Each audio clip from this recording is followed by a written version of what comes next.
Bonjour mes chers, je m'appelle Thérèse, j'ai 87 ans aujourd'hui et je vais vous raconter une histoire que j'ai gardée précieusement dans mon cœur pendant plus de 6 décennies. Si vous regardez cette vidéo, c'est peut-être que Dieu vous a mis ici pour une raison.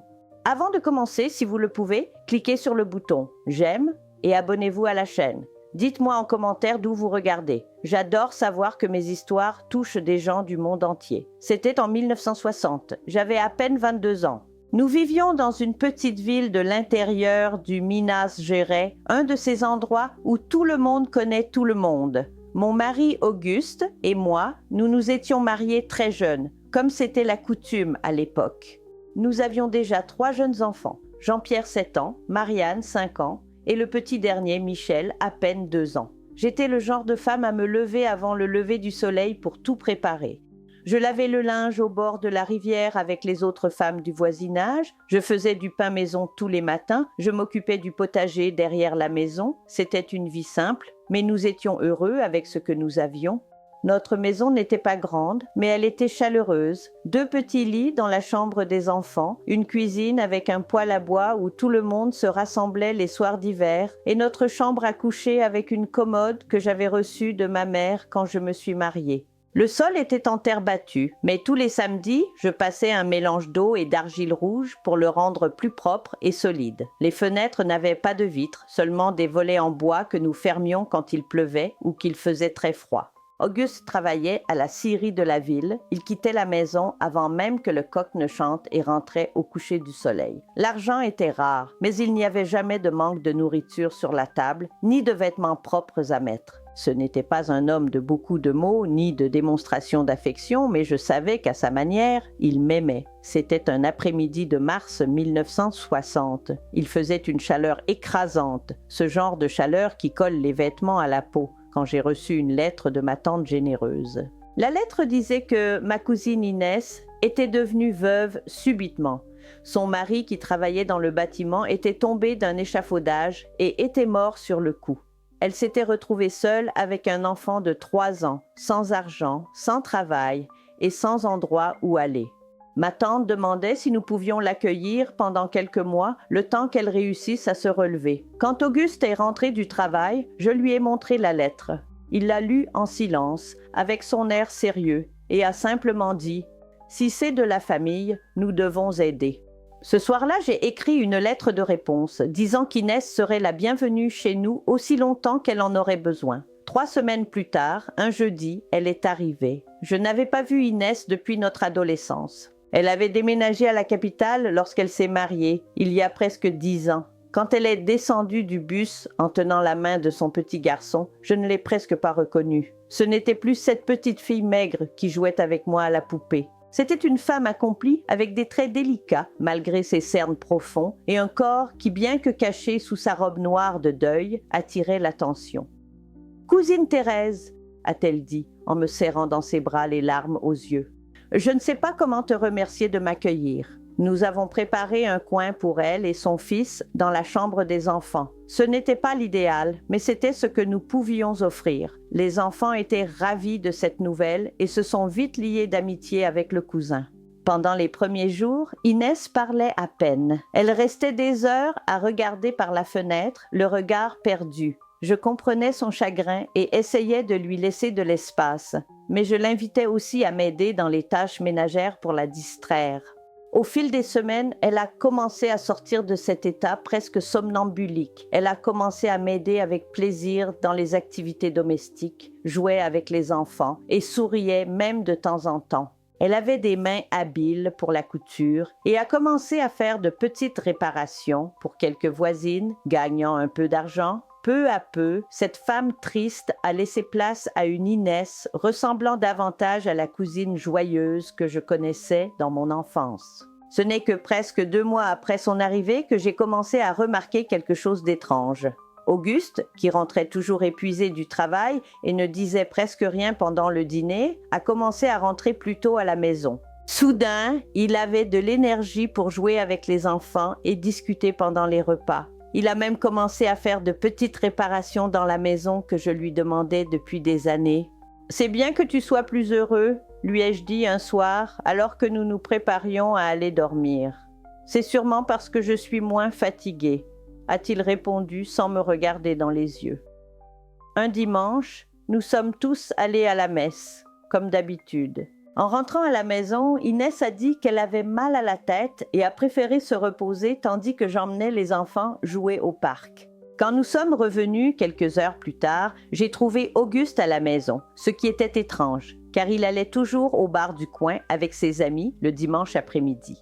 Je suis rentrée plus tôt car j'avais des douleurs à l'estomac, a-t-il expliqué. Inès était dans la cuisine préparant une tisane, les joues rougies. « J'ai fait une tisane pour Auguste », a-t-elle dit. « Ma mère m'a appris ça, c'est bon pour les douleurs d'estomac. » Ce soir-là, en lavant la vaisselle du dîner, je me demandais si je n'imaginais pas des choses. Après tout, Inès était ma cousine, elle était en deuil, et Auguste ne m'avait jamais donné de raison de me méfier. Ce ne sont que des coïncidences, me suis-je dit. Mais les coïncidences continuaient à se multiplier. Auguste rentrait de plus en plus tôt à la maison. Inès trouvait toujours une excuse pour être dans la même pièce que lui. Quand nos regards se croisaient, elle détournait rapidement les yeux comme si elle voulait cacher quelque chose. Un jour début juin, j'étendais du linge dans le jardin arrière quand j'ai entendu des rires venant du hangar où nous stockions nos outils. J'ai tout de suite reconnu le rire d'Inès, suivi d'une voix masculine qui parlait à voix basse. Je suis restée figée, un drap humide goûtant entre mes doigts. Cette voix, c'était celle d'Auguste qui aurait dû être au travail à la scierie à ce moment-là. Le cœur battant à tout rompre, je me suis approchée lentement du hangar. La porte était entr'ouverte et, à travers l'ouverture, j'ai vu quelque chose que je ne pourrai jamais effacer de ma mémoire. Inès était assise sur la vieille table en bois, les jambes enroulées autour de la taille d'Auguste. Ils s'embrassaient comme si le monde allait s'arrêter. « Et si Thérèse s'en aperçoit ?» ai-je entendu Inès demander entre deux baisers. « Elle ne se doute de rien, » a répondu Auguste. « Elle est trop naïve, comme toujours. » J'ai eu l'impression que le sol se dérobait sous mes pieds. Un goût amer m'a monté à la gorge et j'ai dû me couvrir la bouche pour ne pas crier. Je suis retournée à l'intérieur, trébuchant sur mes propres jambes. Je me suis assise à la table de la cuisine et je suis restée là, le regard dans le vide, jusqu'à ce que les enfants rentrent de l'école. Pendant le dîner ce soir-là, j'ai fait semblant que rien ne s'était passé. J'ai servi à manger et répondu aux questions. J'ai souri quand on attendait que je sourie, mais au fond de moi, j'étais en miettes. Comment ma propre cousine, que nous avions accueillie à bras ouverts quand elle en avait le plus besoin, a-t-elle pu me faire ça? Comment mon mari, le père de mes enfants, a-t-il pu me trahir ainsi dans notre propre maison? Cette nuit-là, je n'ai pas trouvé le sommeil. Allongée à côté d'Auguste, qui ronflait paisiblement, j'ai commencé à planifier ce que j'allais faire. Je n'avais nulle part où aller, pas d'argent à moi, pas de métier. Mes parents étaient déjà décédés et retourner chez des proches, avec 3 jeunes enfants, aurait été un poids trop lourd à leur imposer. Je vais endurer en silence, me suis-je dit, au moins jusqu'à ce que je trouve une solution. Les jours suivants furent une vraie torture. Chaque sourire fin, chaque « bonjour » poli me transperçèrent le cœur. Je les observais discrètement, cherchant des preuves de ce que je savais déjà. Les regards échangés, les rencontres furtives dans le garde-manger, les excuses pour sortir à des heures proches, c'était tellement évident maintenant que je connaissais la vérité. Comment ai-je pu être aussi aveugle? Un après-midi, en rangeant les vêtements d'Auguste dans le tiroir, j'ai trouvé un petit paquet caché entre ses chaussettes. C'était un mouchoir en soie, un objet très précieux compte tenu de notre niveau de vie. À l'intérieur, il y avait un mot écrit d'une écriture délicate, que j'ai tout de suite reconnu comme étant celle d'Inès. Pour que tu te souviennes toujours de notre amour même quand nous ne pouvons pas être ensemble. C'était la confirmation finale, celle dont je n'avais pas besoin mais que je redoutais. J'ai soigneusement replié le mouchoir, remis le mot à l'endroit où je l'avais trouvé et refermé le tiroir. Les larmes que j'avais longtemps retenues ont enfin coulé librement en silence pour que personne ne puisse m'entendre.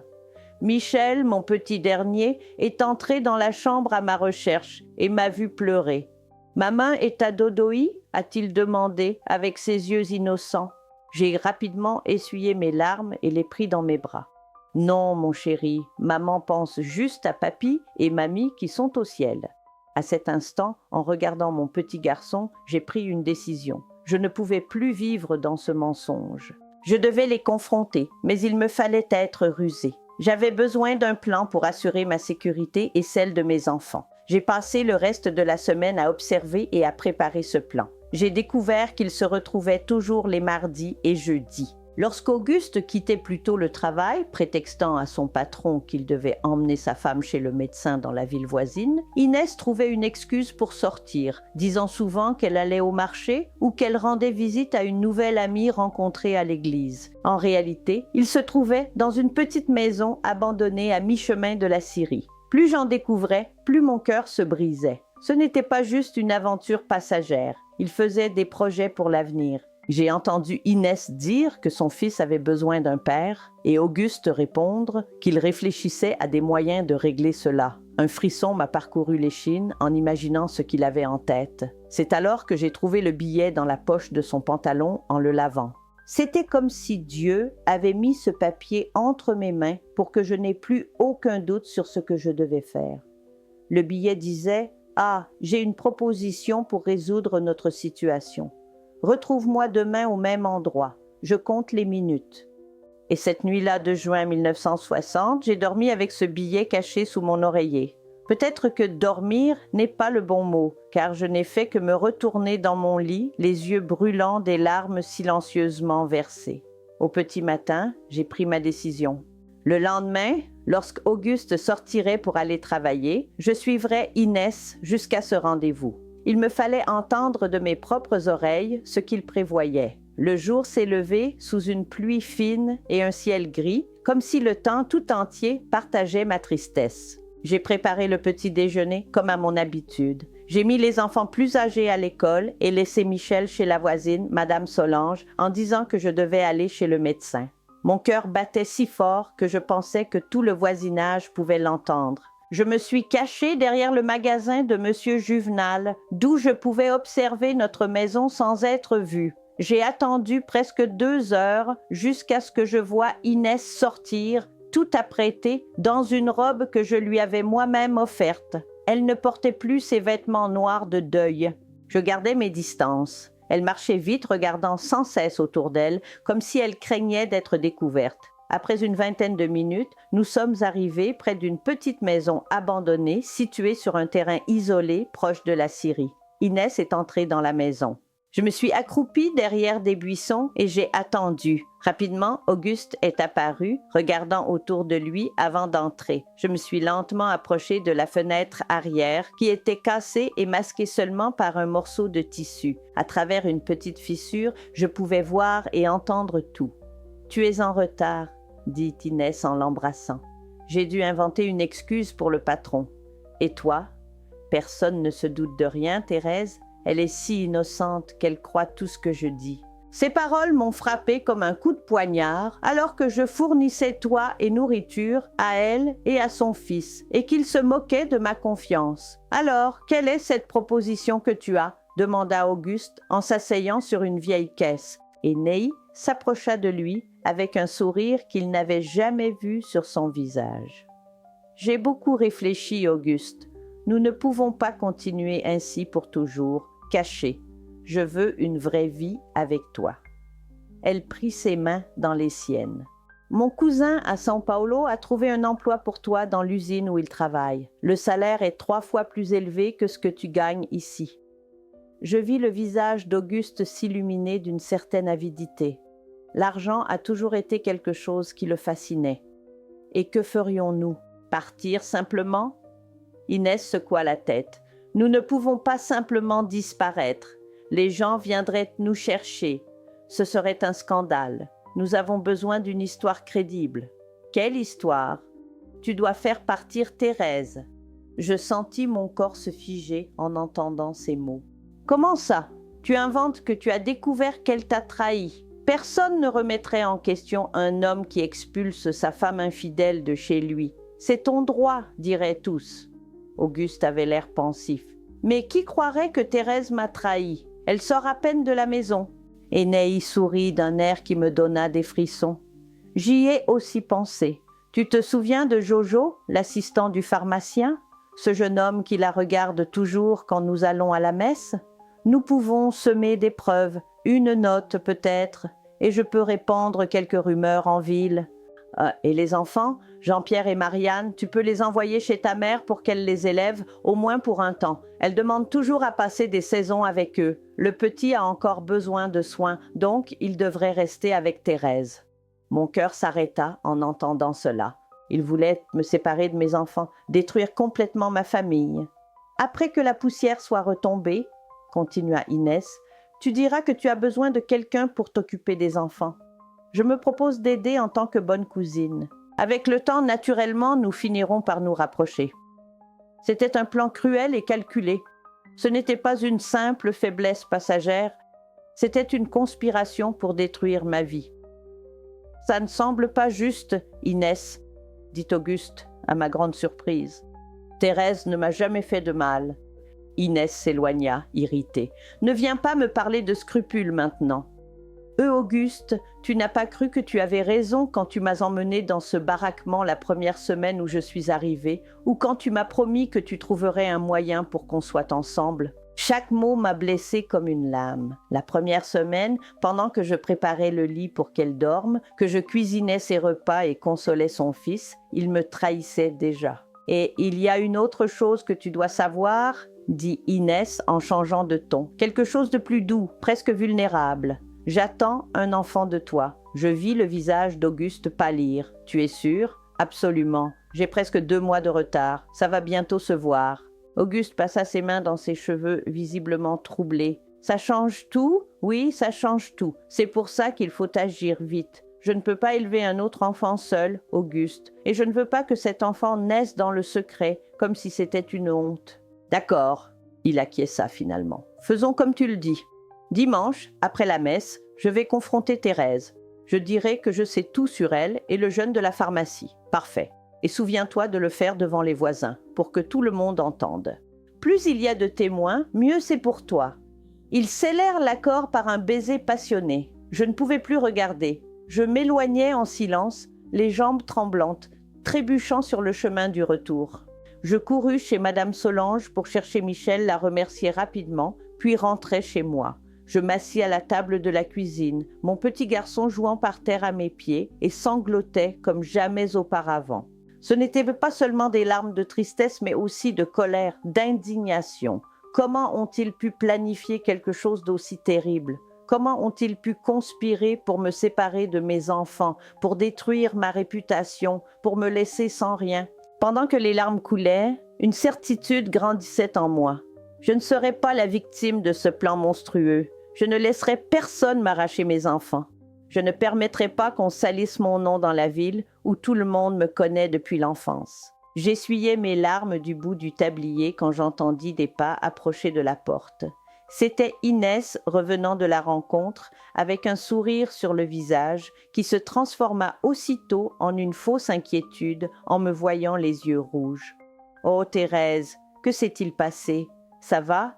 Je n'aurais jamais cru que j'étais si bonne comédienne. Je fis un sourire triste et inventai une histoire selon laquelle j'avais appris qu'une amie d'enfance était décédée. Inès monta toute une mise en scène pour me consoler, m'enlaçant et murmurant des paroles vides de réconfort. J'acceptai son étreinte, rendant ses mots doux, tout en réfléchissant à la manière de retourner la situation contre eux. Cet après-midi-là, quand les enfants rentrèrent de l'école, je les serrai plus fort que d'habitude. En voyant leurs visages innocents, je sus que je ferais tout pour les protéger. Je passai les 3 jours suivants à observer, réfléchir et planifier chaque détail. Auguste et Inès se comportaient normalement avec moi, comme s'il ne se passait rien, comme s'ils ne conspiraient pas pour me détruire ce dimanche après la messe. À chaque sourire faux qu'ils arboraient, ma détermination grandissait.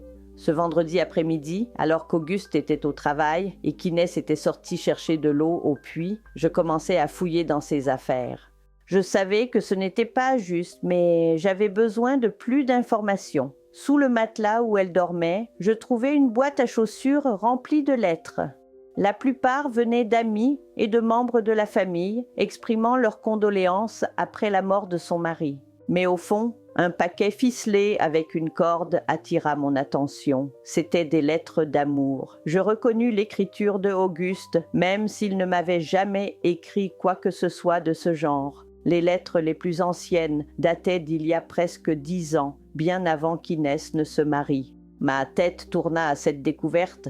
Ils se connaissaient avant. Ils avaient eu une liaison secrète. Les mains tremblantes, je lus lettre par lettre. L'histoire qui se dévoilait était encore pire que ce que j'imaginais. Auguste et Inès étaient tombés amoureux à l'adolescence, mais mes oncles s'étaient opposés à leur relation parce que Auguste était pauvre et sans avenir. Ils forcèrent Inès à épouser un homme plus âgé et établi, mais apparemment, ils n'avaient jamais cessé de correspondre. La dernière lettre avait été écrite seulement quelques jours avant la mort du mari d'Inès. Dans celle-ci, Auguste exprimait son impatience d'être enfin réunis, maintenant que j'avais accepté de la recevoir chez nous. Le choc fut si grand que je dus m'asseoir par terre. Ce n'était pas une aventure récente née d'une occasion, c'était une conspiration de plusieurs années. Ils avaient tout planifié, ils ont profité de ma bonté, de ma confiance pour se regrouper sous le même toit et maintenant ils prévoyaient de me détruire complètement. Parmi les lettres, j'ai aussi trouvé une feuille de papier pliée contenant des adresses et des numéros à São Paulo. J'ai vu le nom du cousin qui offrirait un emploi à Auguste, l'adresse d'une pension où il séjournerait au début, ainsi que les montants inscrits pour les frais de voyage.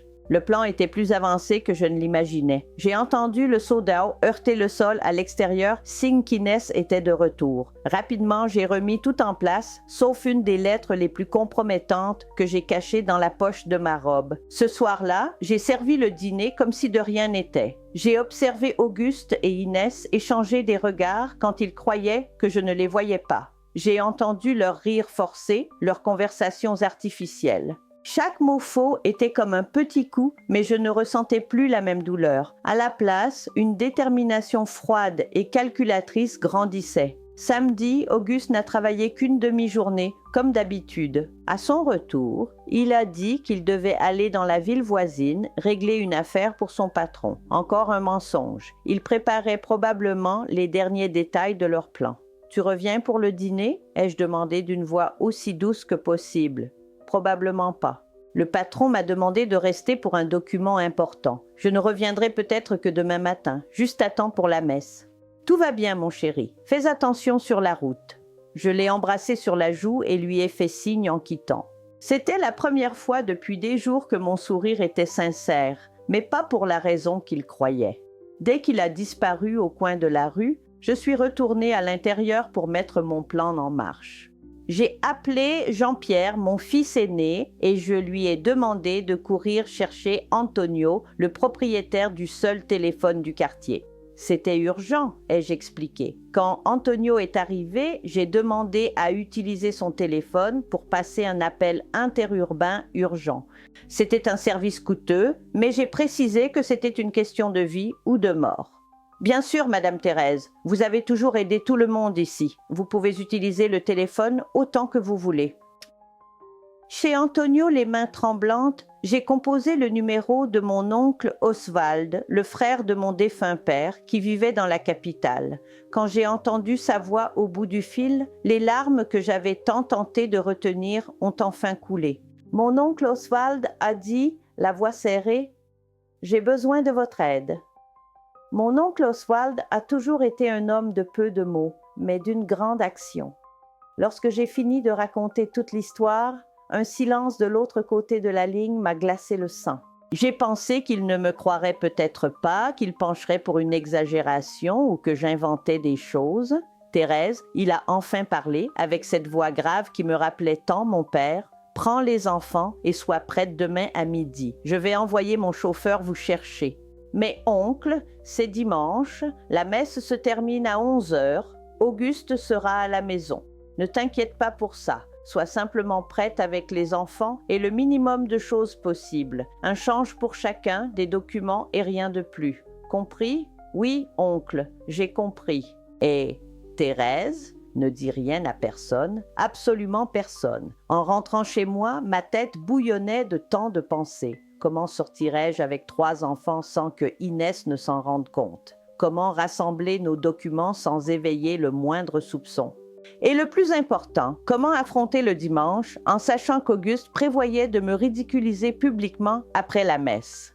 Je suis entrée par la porte de derrière et j'ai trouvé Inès en train de jouer avec les enfants dans le salon. En me voyant, elle a souri avec ce faux sourire que je reconnaissais maintenant si bien. Où était Thérèse? Je suis devenue inquiète. Je suis allée chez Madame Julie. J'ai menti. Sa fille est malade et ils m'ont demandé de faire une soupe. Toujours à aider tout le monde, n'est-ce pas? A-t-elle dit avec une fausse admiration. Comment va la petite? Elle ira bien. Ce n'est qu'une forte fièvre. Pendant que je préparais le dîner, je pensais à chaque détail de ce que je devrais faire. Je devrais agir avec prudence pour ne pas éveiller de soupçons. J'ai décidé que cette nuit-là, après que les enfants se seraient endormis, je commencerais à trier ce que nous emporterions. Pendant le dîner, Inès a mentionné plusieurs fois à quel point elle avait hâte pour la messe du lendemain, que le prêtre parlerait d'un sujet très spécial.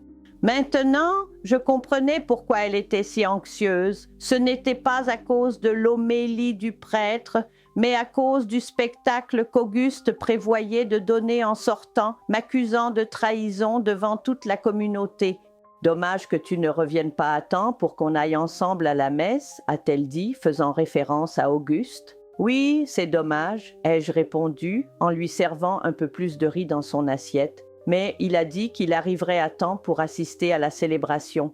Une fois que les enfants furent endormis, Inès également retirée, j'ai commencé mon opération silencieuse. J'ai ouvert le tiroir où nous gardions nos documents importants et j'ai séparé les certificats de naissance des garçons, mon certificat de mariage, les papiers de la maison qui étaient au nom d'Auguste, tout ce qui pourrait être utile à l'avenir, tout ce qui prouvait qui nous étions. En fouillant parmi les papiers, j'ai trouvé quelque chose que je ne m'attendais pas à découvrir. Un livret d'épargne à mon nom, avec de petits dépôts réguliers au fil des ans. C'était l'épargne que ma mère m'avait appris à faire en mettant de côté les pièces de monnaie restantes du marché, l'argent supplémentaire quand elle vendait une broderie ou des bonbons. Auguste n'avait jamais su pour ce livret. C'était mon petit secret, mon indépendance.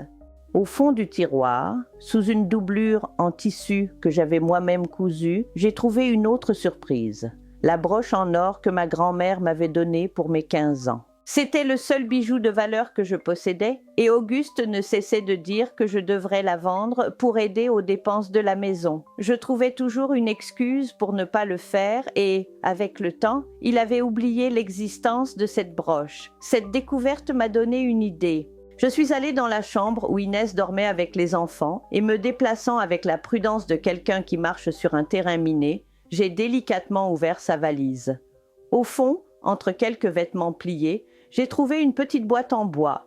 À l'intérieur, il y avait des bijoux simples, mais en plus grand nombre que ce qu'une veuve en difficulté devrait posséder. Plus intriguant encore, j'ai trouvé une enveloppe contenant de l'argent. C'était une somme considérable, suffisante pour 2 billets de bus pour São Paulo et encore de quoi se loger quelques semaines. Ce n'était pas la valise d'une femme sans ressources, qui avait besoin de l'aide de sa famille. C'était la valise de quelqu'un qui se préparait à fuir. Je suis retournée dans ma chambre et j'ai caché les documents et le livret d'épargne sous la doublure de mon seul bon manteau. Je me suis allongée, mais le sommeil ne venait pas. Je regardais le plafond en planche, comptant les taches d'humidité et réfléchissant à la façon dont ma vie s'était transformée en quelque chose d'irréconnaissable en si peu de temps. Le dimanche s'est levé ensoleillé, un de ces jours parfaits de juin qui semblaient une contradiction avec la tempête que je ressentais à l'intérieur. Je me suis levée avant le lever du soleil et j'ai préparé un petit déjeuner spécial, gâteau de maïs, café au lait et œufs brouillés. Les enfants étaient ravis de ce traitement particulier. « Est-ce une journée spéciale, maman ?» demanda Jean-Pierre, toujours aux aguets. « Oui, mon chéri, » répondis-je en caressant ses cheveux. « Aujourd'hui est un jour très spécial. » Inès entra dans la cuisine, déjà prête pour la messe, vêtue d'une robe bleu clair que je n'avais jamais vue auparavant, sans doute achetée avec l'argent qu'elle avait secrètement mis de côté. « Waouh, Thérèse, quel petit déjeuner délicieux! Une occasion particulière ?» « Je me lève juste de bonne humeur, » répondis-je avec un sourire. « C'est le jour du Seigneur, non ?» Après le petit déjeuner, je commençais à préparer les enfants pour la messe. Je les habillais avec leurs plus beaux habits. Je leur fis une coiffure soignée. Pour Jean-Pierre et Marianne, j'expliquai que nous allions rendre visite à un parent après l'église. Michel était encore trop petit pour comprendre ou poser des questions. « Vous n'avez rien besoin d'emmener ?» dis-je quand Jean-Pierre demanda s'il devait prendre un jouet. « On revient le même jour ?» Inès nous observait avec curiosité, mais ne posa aucune question. Elle était probablement trop préoccupée par le spectacle qui allait suivre, cette humiliation publique qu'elle et Auguste avaient préparée pour moi. Environ une demi-heure avant le début de la messe, j'entendis le bruit familier de la charrette de M. Benedito, qui passait toujours devant notre maison en se rendant à l'église. C'était un veuf âgé, respecté par toute la communauté, qui proposait de prendre des passagers sur son chemin. « Thérèse !» appelai-je Inès, qui s'ajustait devant le petit miroir du salon. « Pourquoi tu ne pars pas devant avec M. Benedito ? Je vais finir de préparer Michel et nous te rejoindrons bientôt. Ne vaudrait-il pas mieux y aller tous ensemble ?» demanda-t-elle en se coiffant. « C'est juste que je dois encore donner un bain à Michel. Il jouait dans la terre et s'est sali. Je ne veux pas te faire attendre à cause de nous. » Elle hésita un instant, puis sourit. « D'accord. On se retrouve alors à l'église. » Depuis le portail, je faisais signe à M. Benedito et Inès qui s'éloignaient. Dès que la charrette tourna au coin de la rue, je rentrai en courant. « Jean-Pierre, Marianne » appelai-je avec urgence. « Prenez vos manteaux, il faut qu'on sorte. »« Mais maman, et la messe ?» demanda Marianne, confuse. « Aujourd'hui, on ne va pas à la messe, ma chérie. On a un rendez-vous bien plus important. » J'habillai Michel rapidement, pris le petit paquet que j'avais préparé en secret pendant la nuit et nous sortîmes par l'arrière de la maison. Au lieu de suivre la rue principale qui menait à l'église, nous avons emprunté un chemin alternatif à travers les jardins des maisons voisines. Certaines personnes que nous avons croisées regardèrent vers nous avec curiosité, mais je souriais simplement et faisais un signe de la main comme si nous étions juste en promenade dominicale. « Où allons-nous, maman ?» demanda Jean-Pierre en serrant fermement ma main. « Nous allons partir en voyage, mon fils, une aventure. Et papa, il ne vient pas. Une douleur m'a serré la poitrine. Comment expliquer à un enfant de 7 ans que son père avait prévu de nous abandonner? Comment lui dire que l'homme qu'il admirait complotait contre nous? Son père va nous retrouver plus tard. » J'ai menti, me détestant pour cela, mais sachant que c'était nécessaire à ce moment-là. Nous avons marché environ 20 minutes avant d'atteindre la route principale, hors de la vue de l'église. Là, comme convenu, une voiture noire et brillante nous attendait. Un homme grand et sérieux est sorti du véhicule en nous apercevant. « Madame Thérèse ?» demanda-t-il en touchant respectueusement le bord de son chapeau. « Oui, c'est moi. Je suis Georget, le chauffeur de Monsieur Oswald. Il m'a demandé de vous emmener, vous et les enfants, à la capitale. » J'ai regardé la voiture avec appréhension. Je n'avais jamais voyagé dans une voiture aussi élégante. En vérité, je n'avais presque jamais quitté cette petite ville de toute ma vie. « C'est sûr pour les enfants ?»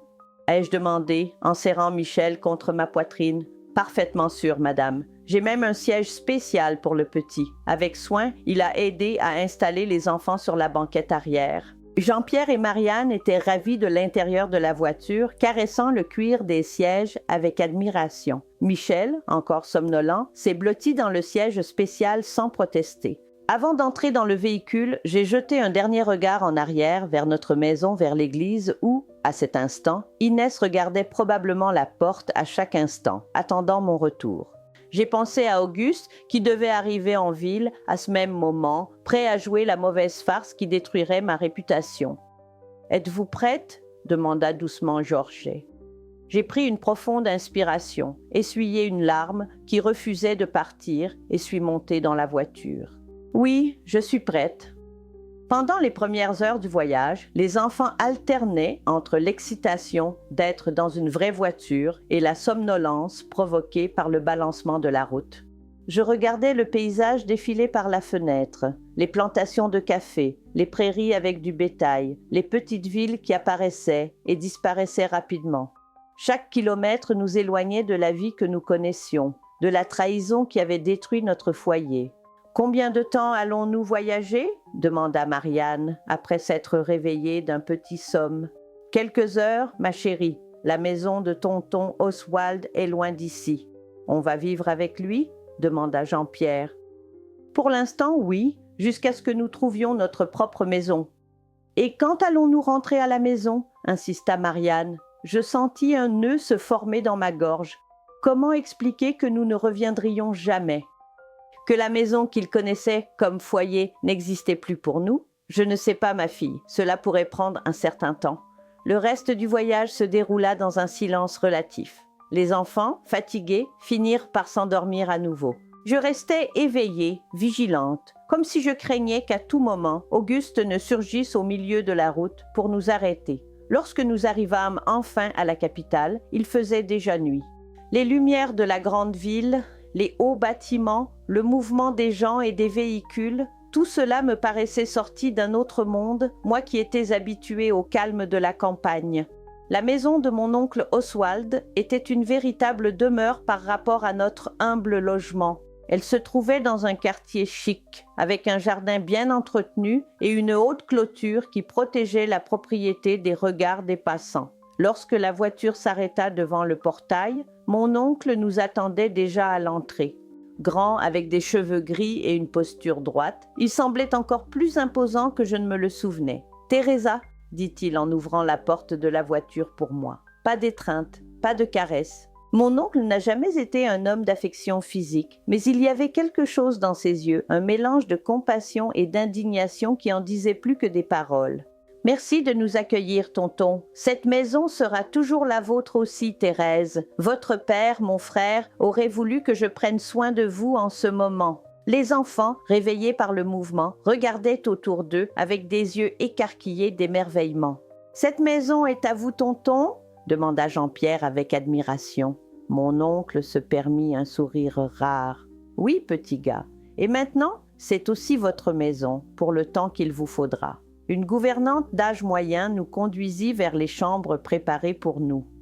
Les enfants restèrent dans une grande pièce avec 3 lits individuels et une étagère pleine de livres et de jouets. Je suis restée dans la petite chambre voisine confortable avec une fenêtre donnant sur le jardin arrière. « Repose-toi, » m'a dit mon oncle. « Demain, nous parlerons de l'avenir. » Cette première nuit, loin de tout ce que nous connaissions, je me suis couchée avec les 3 enfants dans le même lit. Aucun d'entre nous n'était habitué à la séparation, et ils avaient besoin de la chaleur de ma présence, tout comme j'avais besoin de les sentir près de moi. « Maman » murmura Jean-Pierre, pensant que ses frères dormaient déjà. « Papa a fait quelque chose de mal, n'est-ce pas? C'est pour ça que nous sommes ici. » Je regardais mon fils aîné, surprise par sa perspicacité. À 7 ans, il comprenait déjà plus que je n'aurais imaginé. « Pourquoi dis-tu ça, mon fils? »« Parce que tu es triste et parce que nous sommes partis en cachette sans rien dire à personne, comme dans l'histoire de Moïse que la maîtresse de l'école du dimanche a racontée. » Je souris devant la comparaison. « Oui, mon fils, ton père a fait des choix qui nous ont blessés, mais nous allons nous en sortir, je te le promets. » Il avait l'impression de le savoir depuis toujours et ferma les yeux, se blottissant un peu plus contre moi. Cette nuit-là, pour la première fois depuis de longs jours, je dormis profondément, libérée de la peur d'être trahie sous mon propre toit, délivrée de l'angoisse de voir mes enfants éloignés de moi. Je ne savais pas ce que l'avenir nous réserverait, mais je savais qu'au moins pour l'instant, nous étions en sécurité. Le lendemain matin, je me réveillai baignée par les rayons du soleil entrant par la fenêtre. Un instant, j'étais désorientée. La chambre était différente, le lit trop moelleux, le silence inhabituel, puis tout revint. La trahison, la fuite, la maison de mon oncle. Je regardais mes enfants, encore endormis, leurs visages paisibles, inconscients de la tempête qui avait bouleversé nos vies. Je me levai sans faire de bruit et me dirigeai vers la fenêtre. Le jardin de la maison de mon oncle offrait un spectacle de couleurs et de parfums. Rose hortensia, jasmin, si différent de notre petit jardin de terre battue, où je cultivais quelques herbes et un plant de basilic. Soudain, une nostalgie inattendue m'envahit. Pas pour Auguste, pas pour la vie que nous avions eue ensemble, mais pour mon indépendance si modeste soit-elle. Dans cette maison humble, j'étais la maîtresse. Je décidais ce que je plantais, ce que je cuisinais, comment j'élevais mes enfants. Ici, dans cette maison, je n'étais qu'une nièce démunie. Mes pensées furent interrompues par un léger coup à la porte. Donna Eulalie, la gouvernante, entra avec un plateau de petit déjeuner. « Bonjour, Madame Thérèse. Monsieur Oswald a demandé à ce que le café soit servi dans la chambre, pensant que vous et les enfants seriez fatigués du voyage. » Je lui répondis par un sourire timide. Être servi, quelqu'un qui m'apportait à manger, c'était complètement nouveau pour moi. Les enfants se réveillèrent au parfum du café fraîchement moulu et des petits pains chauds. Ils étaient bientôt assis sur le lit, dévorant le petit déjeuner avec enthousiasme. « Maman, regarde, il y a de la vraie confiture de fraises !» s'exclama Marianne, ses petits yeux brillants. À la maison, la confiture était un luxe que nous avions rarement. Après le café, nous sommes allés rejoindre mon oncle dans son bureau. C'était une pièce imposante, avec des étagères chargées de livres du sol au plafond, un immense bureau en bois sombre et une grande fenêtre donnant sur la rue.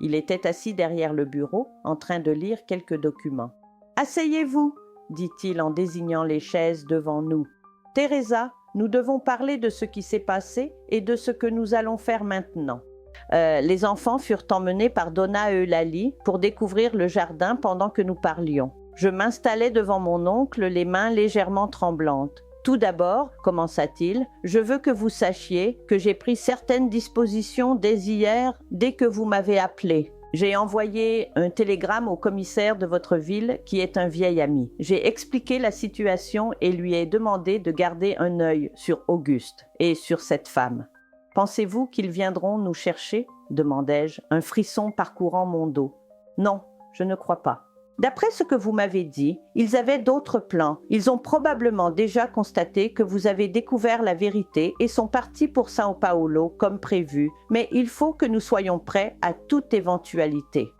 Il ajusta ses lunettes et poursuivit. L'autre question importante concerne votre mariage. Auguste avait l'intention de vous accuser d'adultère pour justifier la séparation. C'est quelque chose dont nous devons nous préoccuper. Comment ça, Thérèse ? Je vais être franc. Nous devons annuler votre mariage avant qu'il n'essaie quoi que ce soit contre vous. J'ai un avocat parmi mes connaissances qui peut s'en charger. Avec les preuves que vous détenez les lettres, le témoin qui a entendu sa confession concernant sa liaison avec votre cousine, nous pouvons prouver qu'il y a eu adultère de sa part. Annuler mon mariage? Les mots résonnaient étrangement, presque irréels. Malgré tout ce qu'Auguste avait fait, une part de moi s'accrochait encore à l'idée du « jusqu'à ce que la mort nous sépare » que nous avions juré devant l'autel. « C'est nécessaire, Thérèse » insista mon oncle, comme s'il lisait dans mes pensées. « Non seulement pour ta protection, mais aussi pour garantir que tu puisses obtenir la garde des enfants. S'ils tentent d'utiliser ton départ du foyer contre toi, nous serons prêts. » J'acquiesçai d'un signe de tête, avalant la boule qui se formait dans ma gorge. « Maintenant, il faut penser à ton avenir. Toi et les enfants pouvez rester ici aussi longtemps qu'il le faudra, mais j'imagine que tu souhaites acquérir ton indépendance. »« Oui, » répondis-je sans hésiter. « Je ne veux pas être un fardeau, oncle. Je veux travailler, subvenir aux besoins de mes enfants, leur offrir une vie décente. »« Et que sais-tu faire, Thérèse ?» Cette question simple et directe me prit au dépourvu. Que savais-je faire? J'avais été épouse et mère depuis l'âge de 15 ans. Je n'avais jamais travaillé à l'extérieur, ni poursuivi mes études au-delà de l'école primaire. Je sais cuisiner, commençai-je avec hésitation. Je sais coudre broder, m'occuper d'un jardin, faire des confitures et des conserves. Mon oncle hocha la tête, pensif. Les compétences domestiques sont importantes, mais elles sont difficiles à transformer en métier, surtout pour une femme seule avec 3 jeunes enfants. Un sentiment de découragement monta en moi. C'était la réalité.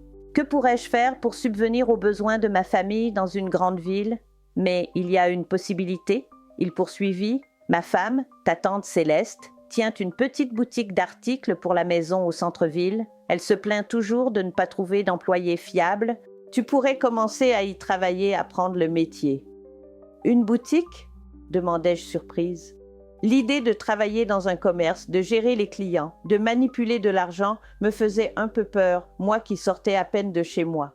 Oui, tu commencerais comme vendeuse, tu apprendrais comment ça fonctionne et qui sait peut-être un jour, Il laissa la phrase en suspens, mais je compris ce qu'il sous-entendait. Un jour, je pourrai avoir mon propre commerce. Et les enfants, qui s'occupera d'eux pendant que je travaille? Nous pourrons inscrire les plus grands à l'école près d'ici. Quant aux petits, nous avons Madame Eulalie, qui a déjà élevé mes enfants et, maintenant qu'ils sont grands, dispose de temps libre. C'est ainsi que ma nouvelle vie commença. La semaine suivante, après avoir acheté des vêtements appropriés pour moi et les enfants, avec l'argent que mon oncle insista pour avancer comme salaire, je commençai à travailler dans la boutique de ma tante. Armarigno Santa Celeste, indiquait l'enseigne à l'extérieur. C'était une petite boutique mais bien achalandée avec des fils, des boutons, de la dentelle, des rubans, tout ce dont une couturière pouvait avoir besoin, ainsi que des articles pour la maison, comme des casseroles, des nappes et divers autres objets. Ma tante Céleste, une femme élégante et dynamique même à 60 ans, m'accueillit avec un chaleureux câlin le premier jour. « Thérèse, ma chérie, Oswald m'a tout raconté. Quelle situation terrible, mais tu as bien agi. Une femme doit se faire respecter. » Elle me fit faire le tour du magasin, expliqua son fonctionnement, où trouver chaque chose, comment servir les clients et comment noter les ventes dans le livre de caisse. C'était beaucoup d'informations d'un coup, et je me sentais complètement perdue. « Ne t'en fais pas, dit-elle, en voyant mon air paniqué. Personne ne naît en sachant, tu vas apprendre vite. » Et j'ai appris. Les premiers jours furent difficiles. Je tremblais à chaque fois que je devais servir un client seul. Je bafouillais en annonçant les prix, je me trompais dans les rendus, mais peu à peu, j'ai pris le coup. J'ai découvert que j'avais une bonne mémoire pour les emplacements des produits et que mes connaissances en couture étaient utiles pour conseiller les clientes. Une semaine s'est transformée en un mois en 3. Les enfants se sont bien adaptés à leur nouvelle vie. João, Pedro et Marianne adoraient l'école, beaucoup plus grande et mieux équipée que la petite école rurale qu'ils fréquentaient avant. Michel s'est attaché à Madame Eulalie qui le traitait comme le petit-fils qu'elle n'avait jamais eu chez elle. Le soir, une fois les enfants endormis, je restais souvent dans le salon avec mon oncle et ma tante à écouter la radio ou simplement à discuter. C'est lors d'une de ces soirées, presque 4 mois après notre arrivée, que mon oncle apporta des nouvelles. « J'ai reçu une lettre du commissaire Fonseca aujourd'hui, dit-il en ajustant ses lunettes. Il semblerait que ton Auguste soit de retour en ville. » Un frisson me parcourut l'échine. Parcourut. « Il vient me chercher ? » ?»« Non, pas vraiment. Selon le commissaire, Auguste est revenu seul, sans cette Inès. Apparemment, les choses ne se sont pas bien passées à Sao Paulo. »« Et que fait-il là-bas ?» demandai-je. Une part de moi était encore curieuse à propos de cet homme qui fut un jour mon mari. Il travaille à la même scierie, vivant dans la même maison. Le commissaire a dit qu'il posait des questions sur toi et les enfants, mais pas de façon agressive. On dirait qu'il est plus repentant. Repentant. Ce mot résonnait dans mon esprit. Était-ce possible? Après tout ce qu'il avait prévu, après toutes ces trahisons? Peu importe, ma tante est intervenue, remarquant mon hésitation. Ce qu'il ressent ou ne ressent plus n'est plus ton problème, Thérèse. Tu as ta vie maintenant, tes enfants, ton travail. Elle avait raison, bien sûr. Au cours des mois suivants, j'ai essayé de faire disparaître ces pensées. Je me suis concentrée sur le travail, les enfants, la reconstruction de notre vie. Ma tante, voyant mon intérêt et mon engagement, a commencé à m'enseigner davantage le métier. Comment passer des commandes aux fournisseurs, calculer les marges bénéficiaires, gérer les stocks. 1 an s'est écoulé. La procédure de divorce a été finalisée, officialisant ce qui était déjà une réalité. J'étais une femme libre, seule, mais maîtresse de mon destin. Les enfants grandissaient en bonne santé et heureux, bien adaptés à la vie citadine. Un samedi après-midi, alors que la boutique était particulièrement animée, j'ai servi une dame élégante qui cherchait des dentelles fines pour une robe de baptême. « Vous avez un bon œil pour les dentelles ?» a-t-elle commenté pendant que je lui présentais les options. « Vous êtes experte ?» J'ai appris à coudre avec ma mère, ai-je répondu fière du compliment. Vous savez, je cherche une couturière compétente pour travailler dans mon atelier. Nous réalisons des robes pour des occasions spéciales, mariage, première communion, baptême, et nous rémunérons bien. Vous ne connaîtriez pas quelqu'un? Je l'ai regardée surprise. C'était une opportunité imprévue. En fait, ai-je dit en rassemblant mon courage, je coude moi-même. Je réalisais toutes les robes pour ma famille. Madame Éléonore, comme j'ai fini par l'apprendre, m'a demandé un échantillon de mon travail.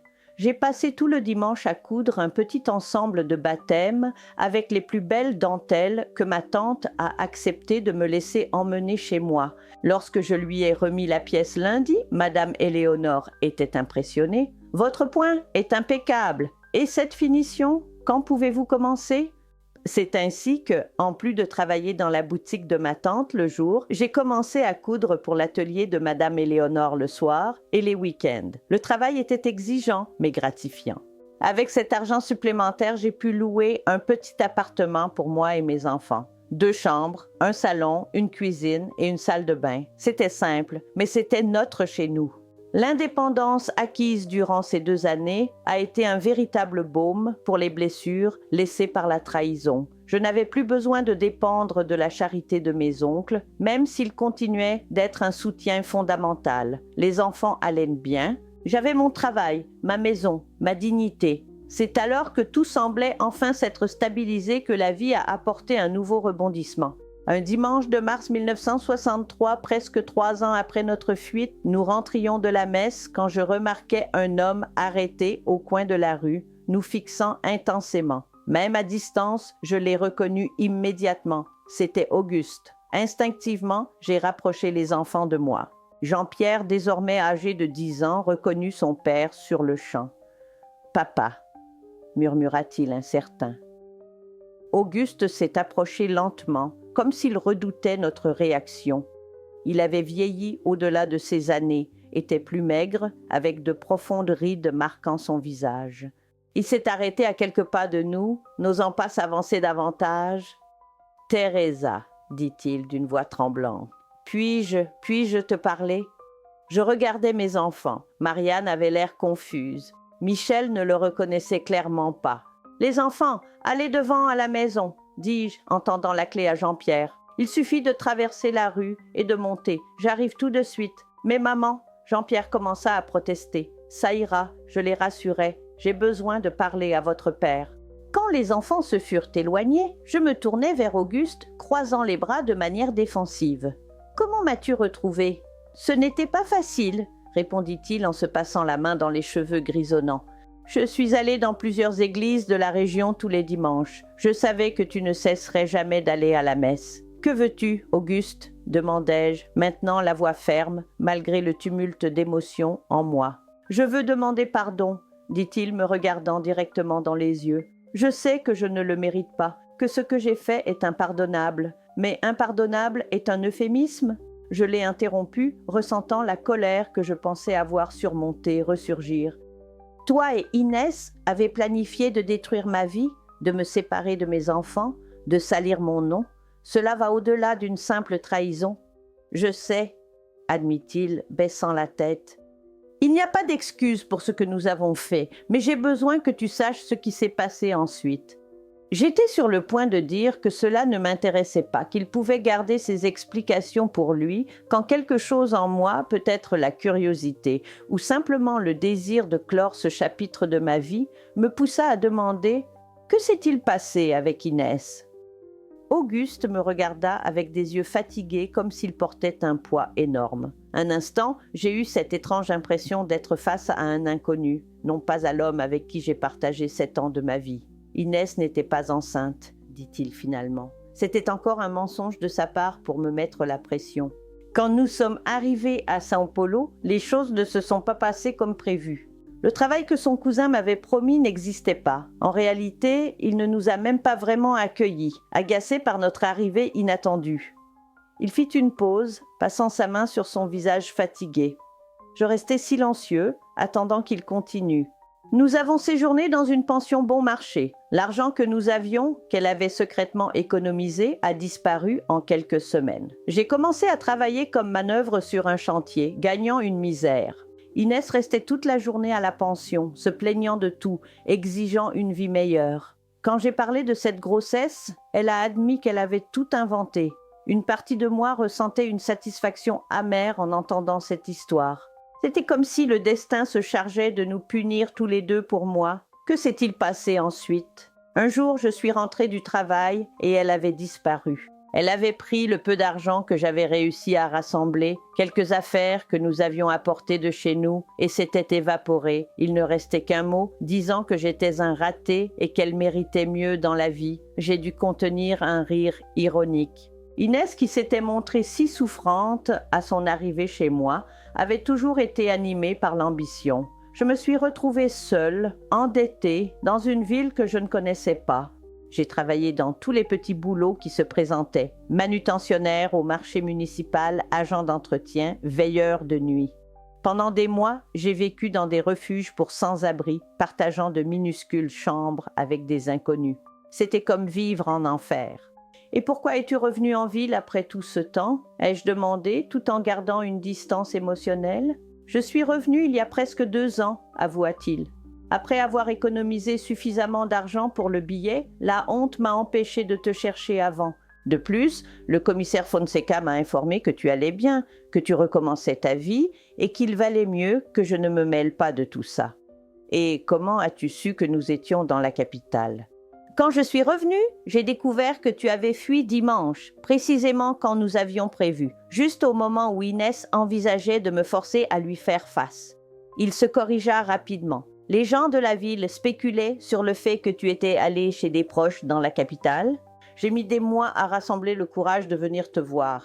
Nous sommes restés un moment en silence. Sur le trottoir animé de ce dimanche, des passants allaient et venaient, des familles revenant de la messe, des enfants qui couraient, tous indifférents au drame qui se jouait ici. « Thérèse, reprit-il, je sais que je ne mérite pas ton pardon et je ne le demande pas. Je voulais juste que tu saches que je me repens sincèrement de tout, du mal que j'ai fait à toi, aux enfants d'avoir été si faibles. Je les regardais, cherchant à ressentir de la haine, de la colère, n'importe quelle émotion négative qui justifierait ces années de douleur.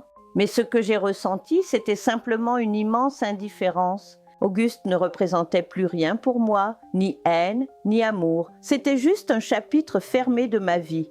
Que veux-tu maintenant, Auguste? Pourquoi es-tu revenu après tout ce temps? Je voulais voir les enfants, savoir comment ils vont, et si c'est possible, avec ton accord, peut-être leur rendre visite de temps en temps. Et j'ai pensé à mes enfants qui m'attendaient à l'appartement à Jean-Pierre, qui demandait encore parfois des nouvelles de son père, à Marianne, qui commençait à oublier à quoi il ressemblait, à Michel, qui n'avait aucun souvenir de lui. « Je ne sais pas si cela leur ferait du bien, » répondis-je honnêtement. « Il faudra que j'y réfléchisse, que j'en discute d'abord avec eux. Je comprends, » dit-il, acceptant ma réponse sans protester.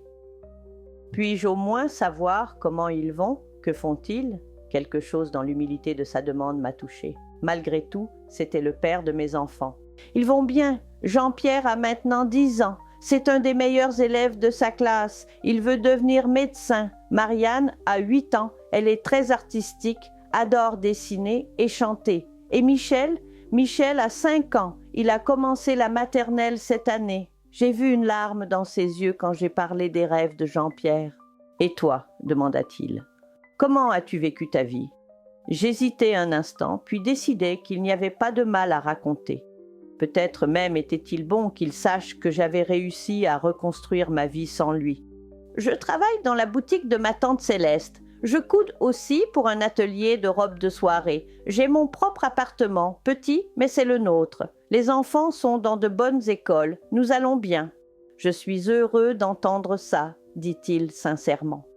Tu as toujours été forte, Thérèse, plus forte que je ne l'ai jamais été. Je remarquais que l'heure avançait et que les enfants devaient sûrement s'inquiéter. Il fallait que je parte maintenant. Les enfants m'attendent. Bien sûr, il a rapidement accepté.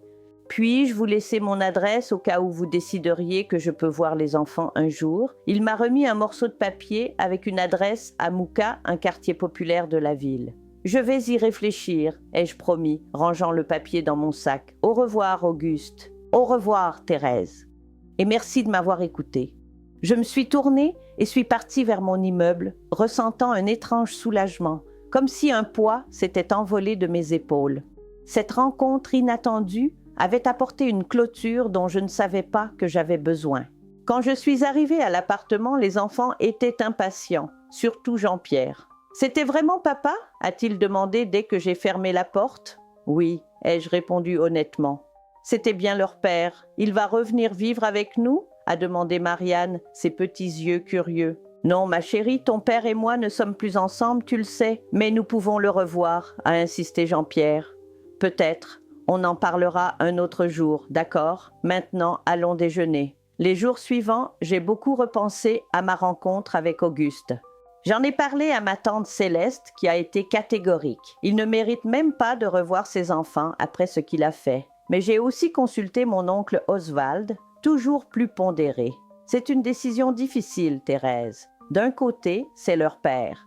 De l'autre, il a abandonné la famille de la pire manière. Tu dois penser à ce qui est le mieux pour les enfants maintenant, pas au passé. 2 semaines après notre rencontre, j'ai pris ma décision. J'ai écrit une lettre à Auguste, fixant des conditions claires. Il pourrait voir les enfants 1 fois par mois uniquement dans des lieux publics, comme le parc, et toujours sous ma surveillance. Il ne pourrait pas faire de promesses qu'il ne tiendrait pas, ni évoquer le passé devant eux. Surtout, il ne pourrait pas apparaître et disparaître de leur vie à sa convenance. S'il décidait de commencer les visites, il devrait être constant. À ma grande surprise, il a accepté toutes les conditions sans poser de questions. Le premier dimanche du mois suivant, nous nous sommes retrouvés au Parc de la Lumière. Les retrouvailles étaient étranges, chargées d'émotions mêlées. Jean-Pierre était excité, Marianne timide et Michel méfiant envers cet inconnu qu'on disait être leur père. Au fil des mois, une routine s'est installée. Auguste arrivait à l'heure apportant toujours de petits cadeaux pour les enfants. Rien d'extraordinaire, juste des balles, un petit chariot en bois qu'il fabriquait lui-même, un carnet pour les dessins de Marianne. J'ai remarqué qu'il s'efforçait vraiment de retrouver une place dans la vie de ses enfants. Pendant ses visites, nous gardions une distance respectueuse l'un envers l'autre. Il n'a jamais essayé de renouer notre relation ni même mentionné notre passé.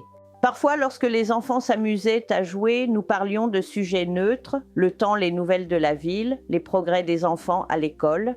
C'est lors de l'une de ces conversations informelles, presque 6 mois après nos retrouvailles, qu'Auguste m'a parlé d'Inès. « J'ai eu des nouvelles d'elle, dit-il en regardant les enfants sur le manège au parc. Elle est à Campinas, mariée à un commerçant bien installé. »« Comment le sais-tu » demandai-je. « Une connaissance l'a vue là-bas, » répondit-il. « Elle est méconnaissable, cheveux teints en blond, vêtements coûteux, prétendant appartenir à une famille traditionnelle. Apparemment, le mari ne sait rien de son passé. » Étrangement, je ne ressentis aucune colère en apprenant cela sur Inès. Le temps avait guéri cette blessure en particulier. « Elle a fait d'autres victimes après toi ?» demandai-je, plus par curiosité que pour autre chose. « D'après ce que j'ai entendu, tu es la seule cousine qu'elle ait trompée de cette façon, mais elle a eu d'autres hommes avant de rencontrer son mari actuel. Et tu penses qu'elle va continuer à jouer à ce jeu de la tromperie ?» Auguste soupira, regardant l'horizon. « Les gens comme Inès ne changent jamais vraiment, mais ce n'est plus mon problème ni le tien. » Je consentis silencieusement. Inès appartenait au passé, un passé qui, ironiquement, m'avait poussé vers un avenir meilleur que je n'aurais pu imaginer. Le temps continua de passer. 1 an devint 2, 2 devinrent 5. Mon travail dans l'atelier de Madame Éléonore prospéra au point qu'elle me proposa de devenir associée dans l'entreprise. Avec l'aide financière de ma tante Céleste, j'acceptai sa proposition. L'atelier Éléonore à Thérèse devint reconnu pour ses robes élégantes et sa finition irréprochable. Je commençai à créer mes propres pièces, développant un style qui mêlait la simplicité élégante héritée de ma mère et les tendances de mode que Madame Éléonore m'avait enseignées. Les enfants grandissaient en bonne santé et heureux. Jean-Pierre, toujours aussi déterminé, obtint une bourse d'études dans le meilleur collège de la ville, confirmant son souhait de devenir médecin. Marianne s'est révélée être une artiste talentueuse, remportant des concours de peinture à l'école. Michel le Benjamin était un garçon doux et calme, toujours un livre à la main. Auguste a tenu sa promesse, rendant visite régulièrement aux enfants. Avec le temps, notre relation s'est transformée en quelque chose que je n'aurais jamais imaginé, une amitié respectueuse, fondée sur l'amour partagé pour nos enfants. Il ne s'est jamais remarié, se consacrant entièrement à son travail et aux visites mensuelles aux enfants. En 1970, 10 ans après cette fuite désespérée, j'ai reçu une nouvelle qui a définitivement bouclé la boucle de mon histoire. Une cliente de l'atelier, récemment arrivée de Campinas, a parlé d'un scandale qui secouait la société locale. La femme de l'un des commerçants les plus en vue de la ville avait été surprise en flagrant délit avec le chauffeur de la famille. Il semblerait que ce ne fut pas son premier forfait. Son mari a découvert qu'elle cachait un passé obscur et qu'elle avait menti sur ses origines, surtout. La femme a été expulsée de chez elle seulement vêtue de ses habits en pleine lumière du jour, devant tout le voisinage. Un véritable scandale. Quand elle a prononcé le nom de cette femme, Inès, un frisson m'a parcouru l'échine. Le destin avait exigé son dû. Cette même année, j'ai pris une décision importante. J'ai acheté ma propre maison, une construction spacieuse avec un jardin à l'arrière où j'ai enfin pu planter mes propres rosiers et hortensias comme j'en avais toujours rêvé. J'ai invité mes oncles à venir vivre avec nous. Ils étaient déjà âgés et la maison était trop grande pour moi et les enfants. Un dimanche après-midi, alors que nous prenions le café sur la véranda en regardant les enfants maintenant adolescents jouer dans le jardin, ma tante Céleste a commenté « Tu sais Thérèse, parfois je pense que cette trahison a été la meilleure chose qui te soit arrivée. » Je l'ai regardée surprise par ces paroles. « Que veux-tu dire ? Réfléchis bien, » expliqua-t-elle en se réajustant dans son fauteuil à bascule. Si cette femme ne s'était pas manifestée, si Auguste ne t'avait pas trahi de cette terrible façon, tu serais probablement encore dans ce petit village, menant une vie sans envergure, sans connaître ton propre potentiel. La douleur t'a mené ici, t'a forcé à découvrir ta force. J'ai médité ces paroles tout en regardant Jean-Pierre aider Michel avec ses devoirs et Marianne dessiner sous l'ombre du jabuticaba. Je pensais à ma boutique, à l'atelier qui m'appartenait désormais en partie, à la maison que j'avais achetée avec mon propre argent. « Peut-être que tu as raison, » ai-je finalement acquiescé, « mais ça n'a pas été facile. Les meilleurs chemins le sont généralement, » répondit-elle avec sagesse. L'essentiel, c'est que tu n'as pas seulement survécu, tu as prospéré. Ta vengeance, Thérèse, c'est d'avoir vécu bien mieux que tu n'aurais jamais pu avec lui. Cette nuit-là, allongée dans mon lit, dans ma maison, bâtie avec le fruit de mon travail, j'ai compris que ma tante avait absolument raison. La meilleure vengeance n'avait pas été le destin punissant Inès, ni qu'Auguste reconnaisse ses erreurs. La vraie vengeance, c'était la vie pleine et digne que j'ai construite pour moi et mes enfants, la force que j'ai découverte en moi, la femme indépendante et épanouie que je suis devenue. La trahison, qui aurait dû me détruire, s'est révélée être la clé d'une libération dont je ne savais même pas avoir besoin. Et ça, mes chers qui me regardez maintenant, est la plus grande leçon que j'ai apprise en 87 années de vie. Parfois, ce qui semble être notre plus grande défaite peut devenir le début de notre plus grande victoire. La douleur nous brise, oui, mais c'est à nous de choisir comment nous reconstruire, plus fort, plus sage, plus authentique. La vie nous offre toujours une seconde chance. Il suffit d'avoir le courage de la saisir à bras-le-corps et de ne pas regarder en arrière. Eh bien mes chers, si vous avez aimé cette vidéo, n'oubliez pas de mettre un like, de la partager et de vous abonner à la chaîne. Cela aide beaucoup Mamie à continuer de vous raconter des histoires. Un gros câlin. À bientôt. Oui.